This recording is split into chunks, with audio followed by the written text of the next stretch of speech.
Hello, everybody.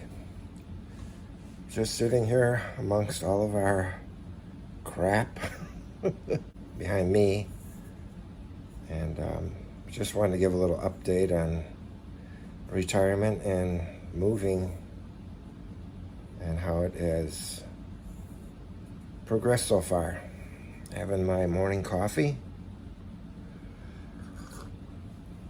So, it's been a little over a week now since we moved from Illinois down to southern Missouri. And we are renting a condo until our house gets finished, which probably is going to be a 6-month or more project. But now we can be in the area where we can supervise it better and try to get things moving along. One of my biggest challenges since being in Missouri is trying to get my Illinois license converted over to Missouri license. They want 2 proofs of residency. They want a birth certificate or a passport. They want something else that I don't recall right offhand. Of course, surrendering my old license. Social Security. Either the number from 1099 or your Social Security card. So the first place I go to is in Springfield, Missouri. And I wait in line, finally get to the counter. Of course, it's like, oh, you have to take a number for this situation you're in. So now I've got to take a number and sit down in the chairs and wait all over again. And I get called, I go to the counter, I went to my bank's web pages, my credit card and my checking, etc. Got my copies that show my new address in Missouri. Well, that was not good enough. They've got to be statements that were actually mailed to your address. Even though I'm there ready to surrender my Illinois license, have everything else they want, I'm not there just to waste my time. So I got refused. And the interesting part was, on my way to this place in Springfield, there was some crazy lunatic on the street behind me just screaming at the top of his lungs. I thought my first experience in Missouri was to be stabbed in the back or something. This guy was like, "We rule the world, F the world," and "Hoorah," and all this crud, and he's got a blanket thrown over his head with no shirt on, and it was crazy. He went into the center of the area where I was in. There's like a big park in the middle of town, and he's screaming, and it's echoing off the buildings. I couldn't believe it. It was just a really scary looking situation there.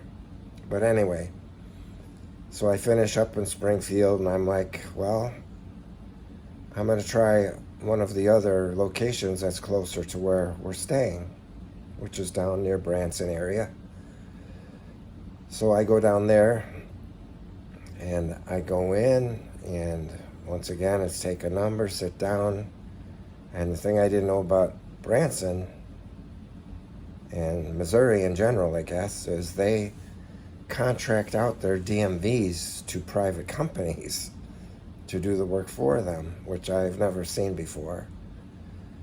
So I sit down, and this place is like this homecoming or family reunion or whatever, and all these people that come in to sit down seem to know the people that work there, and they're laughing and yucking it up, and all these, every time somebody gets served, it turns into this long conversation, how the kids are doing, what's been going on. So now you're waiting even longer to get served with the thing that you want to take care of.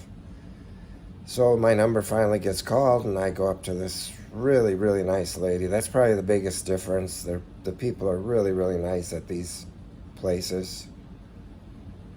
And the girl says, I just kept everything put away this time, and I was just going to go through the things one by one instead of just flopping everything on the counter like I did the first time.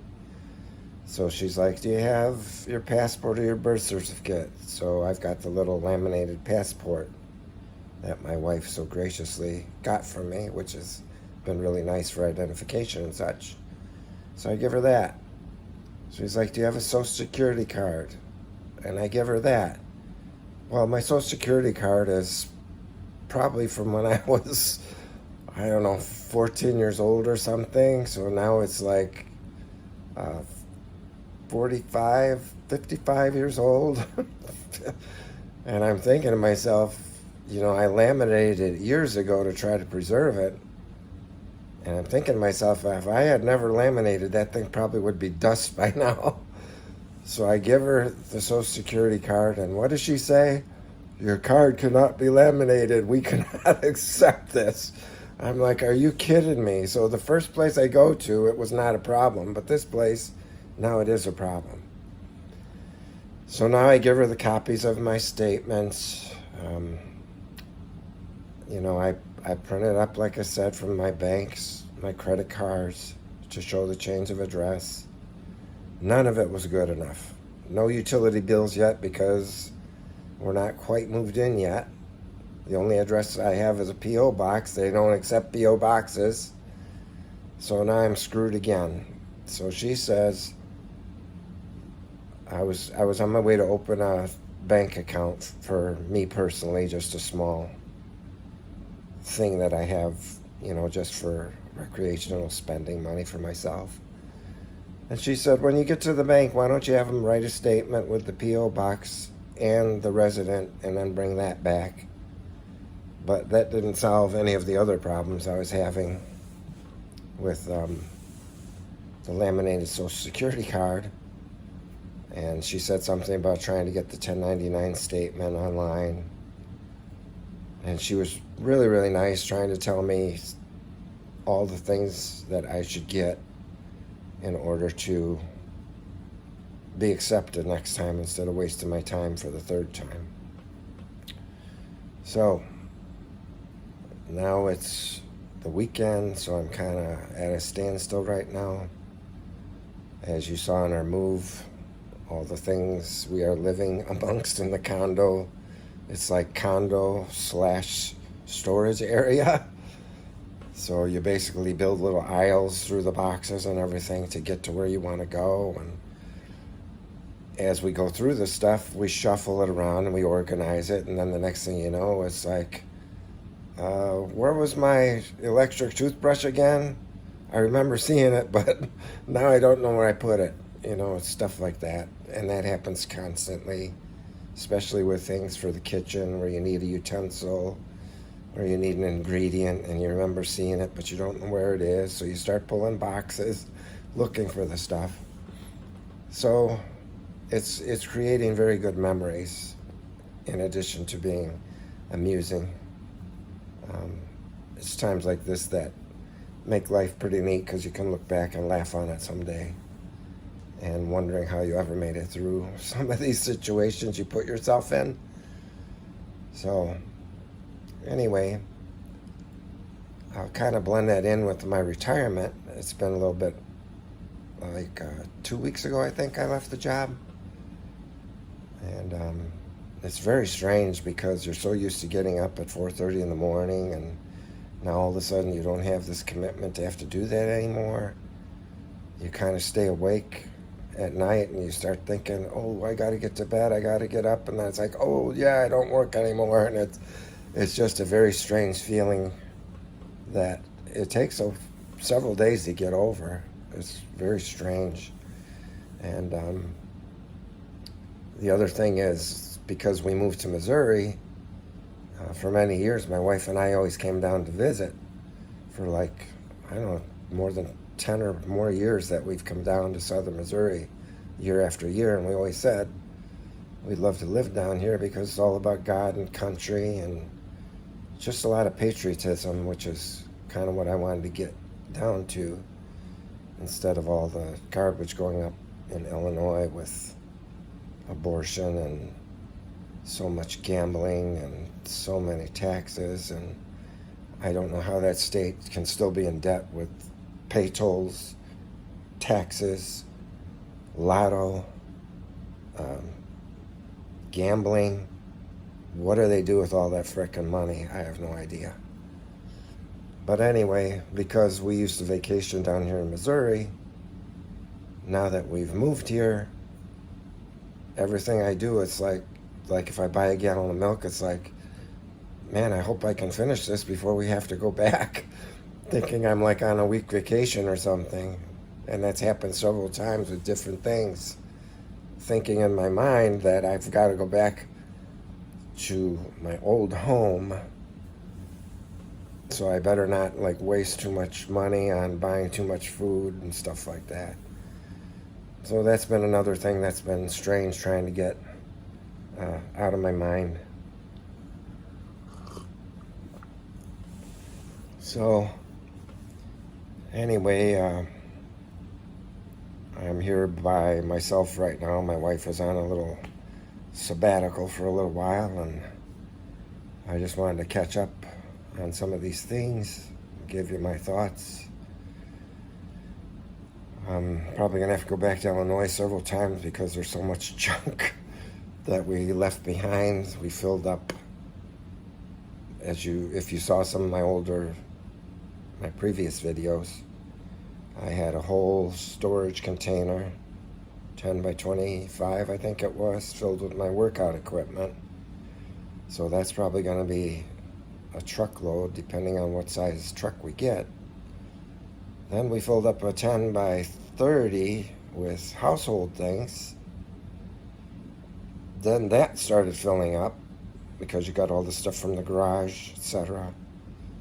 You know, different things that are like furniture taking up more room, stuff that's not stackable, so you can't take advantage of the size of the storage.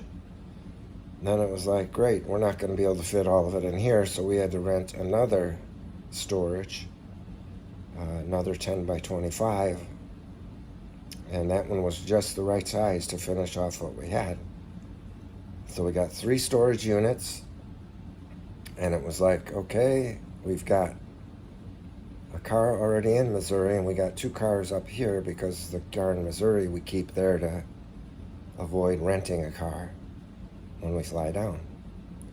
So now we had to leave both cars back up in Illinois. We drove the moving truck down here and got the car that lives down here, and we use that to shuttle around and such while our other cars are still up in Illinois. And my wife has a boat that she likes to play around in. It's not really my thing, but it makes her happy, so that's a nice thing to have. And we got to the boat early in the move, and we're like, what are we going to do with this boat? Should we pull it down? But if you leave it outside covered, there's stories that the mice get into the boats and they eat all the wiring. So we didn't really want to do that. The weather, leaving it exposed to the weather, that was not a very good idea. So I was like, well, let's rent a space at our storage place. So now we got 3 storage units,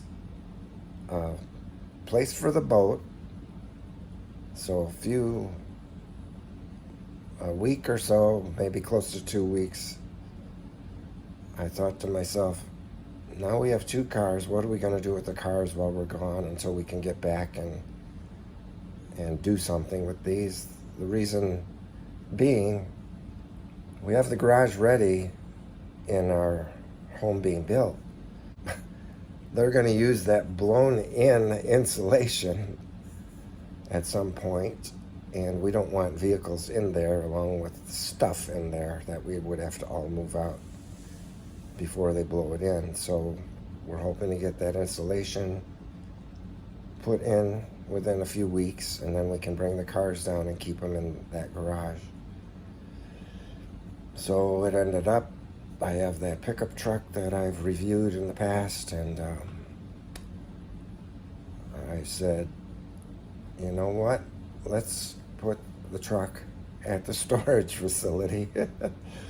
So I went in and talked to the storage manager, and I was pricing the cost of space is, because the boat was already like 60 some bucks a month. So now I'm gonna have to spend another 60 some bucks a month for the truck. And as I'm looking online, I see this like 10 by 35, I think it was, outdoor space. So I was like, why don't we just pool the two together, the boat and the truck, save a little money by renting the extended space instead of two separate ones. So instead of like $122, it ended up being like 80 some bucks for the longer space. And I'm not sure what they do when they measure these spaces, but by the time I got the boat and the truck parked, it was like the aisle to drive between where the campers are stored and across the aisle where our boat would be stored. It was like somebody's going to hit the front end of my truck or something, because this thing sticks out way too far. And I measured it off, and we were within the limits, but it still just wasn't going to work for me. So what I ended up doing is, there was our storage space, open space outside, backed up to a field. So I just started backing the boat up, back. So the back end of the boat is actually in this field beyond the actual gravel of the storage area. I'm just hoping nobody mows that field and ends up having to go around the boat or whatever, the back end of it. So hopefully everything is safe and sound up there. Don't like leaving vehicles like that outside, but we had no choice, and that's the way it is. So that was another obstacle we overcame. But not looking forward to going back up and doing all that lifting again. But the good side of it is I get to see all my church family and friends, depending on how long we stay up there. Hopefully the less stay, the better, but it would be nice to be able to get back and worship on a Sunday with our people at the beautiful church that we had to leave to move down here. Still get to watch the services online. If you're looking for a good church, Fox River Lutheran Church, Sheridan, Illinois. Check it out. If you're not in the area, watch it on live stream on Rumble. Our pastor can be pretty political at times, but he speaks the truth, and because of that, he's been banned from YouTube, and I think Facebook cut him off for a little while, but Rumble never took him off, so I always watch him on Rumble because I know he's always going to be there. But I know he wants to get out of the church eventually, because he's been preaching for like over 30 years, so he's ready for a good retirement and to use his gift in other ways, I'm sure. I know he's building also, but just wants to wait for the ideal time to leave. But enough of that. As you saw yesterday, if you watch my videos, I posted a video of just a walk around showing Table Rock Lake and that bridge that goes across Kimberling City. Just a really pretty view. It's been like in the 90s every day down here. Extreme heat warnings every day coming on my phone, but that's no big deal. I mean, you know, it gets just as hot in Illinois. It just doesn't run for as long as spans as it gets down here. But by the time you get to 6:30, 7:30, the sun's starting to go down. It's starting to get a little bit cooler. And it's nice to go outside and just take a walk at that time. I don't think there's been a drop of rain since we've been here. And that's about all I have right now. So I just wanted to touch base on how the move is going, how retirement is. And maybe it'll help some of you that are in a similar position. If you have any questions, Leave it in the comments. Like, share, subscribe. I hope you enjoyed this. Maybe we'll get some more updates on how things are going in the future. And part of my plan is hopefully to have a gun range up at the property that we have. We've got like 23 acres. So it'd be nice to just walk out and be able to do some target shooting on our own land. I hope your day is good. I hope your day is blessed. Thank you for watching. Take care now. See you in the next one. Bye-bye.